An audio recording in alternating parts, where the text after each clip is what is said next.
మాజీ municipal chairperson కాపు సీతాలక్ష్మి ఈ రోజున రామాంజనేయ కాలనీలో నించున్నటువంటి తమ్ముడు సర్పంచ్ అభ్యర్థిగా బీఆర్ఎస్ పార్టీ బలపరిచినటువంటి అభ్యర్థి ఫస్ట్ నుంచి కూడా పార్టీకి కష్టపడ్డ నాయకుడు కొర్రా అజయ్ కుమార్ గారికి మనం అందరం కూడా ఆశీస్సులు అందించాలి. అదేవిధంగా ఈ రోజున క్యాంపెయినింగ్లో ఎక్కడ చూసినా కూడా కేసీఆర్ గారికే నీరాజనం అని చెప్తా ఉన్నారు. ఏ ఇంటిని అడిగినా కూడా చెప్తా ఉన్నారు. గతంలో ఉన్నటువంటి ముఖ్యమంత్రి గారు 200 పెన్షన్ని 2000 చేసిన ఘనత ఆయనదే అని చెప్తా ఉన్నారు. అంతేకాకుండా అటు రోడ్లు, డ్రైన్లు, లైట్లు, పంపులు ఏది వచ్చినా కూడా మా పంచాయతీ ఈవెందో మనకి ట్రాక్టర్స్ వచ్చినా కూడా అప్పుడు వర్కర్స్కి కూడా అన్నీ కూడా కేసీఆర్ గారిదయే, ఇక్కడ ఉన్నటువంటి నాయకుడు వనమా గారిదే అని చెప్తా ఉన్నారు.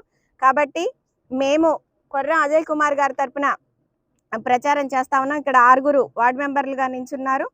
సర్పంచ్గా అజయ్ గారు నించున్నారు. వారిని ఖచ్చితంగా అందరు కూడా బ్లెస్ చేయాలని కోరుతా ఉన్నాం. వారి గుర్తు వచ్చి ఉంగరం గుర్తు, సీరియల్ నెంబర్ 1. ఆదివారం నాడు జరుగుతాయి ఈ ఎలక్షన్స్. ఇక్కడ ఉన్నటువంటి ప్రజానీకానికి అందరికీ కూడా మేము తెలియపరిచేది ఒకటే, అజయ్ కుమార్ గారిని గెలిపించుకుంటే యంగ్స్టర్ కాబట్టి ఖచ్చితంగా ఇంటింటికి తిరిగి వారికి కావాల్సినటువంటి సౌకర్యాలన్నీ కూడా ఇప్పించే విధంగా చూస్తాడు. ఇక ఇప్పుడున్నటువంటి ముఖ్యమంత్రి గురించి కూడా మనం 2 మాటలు మాట్లాడుకోవాల్సిన అవసరం ఉన్నది. గద్దెకెక్కేటప్పుడు చెప్పినటువంటిది ఏది కూడా చేయలేదు. మహిళలకు 2500 అన్నాడు, చదువుకున్న పిల్లలకి స్కూటీస్ అన్నాడు, అదేవిధంగా వృద్ధులకు 2000 ఉన్నది 4000 అన్నాడు, హ్యాండిక్యాప్డ్ వాళ్ళకి 4000 అన్నది 6000 అన్నాడు, ఏది కూడా చేయలేదు.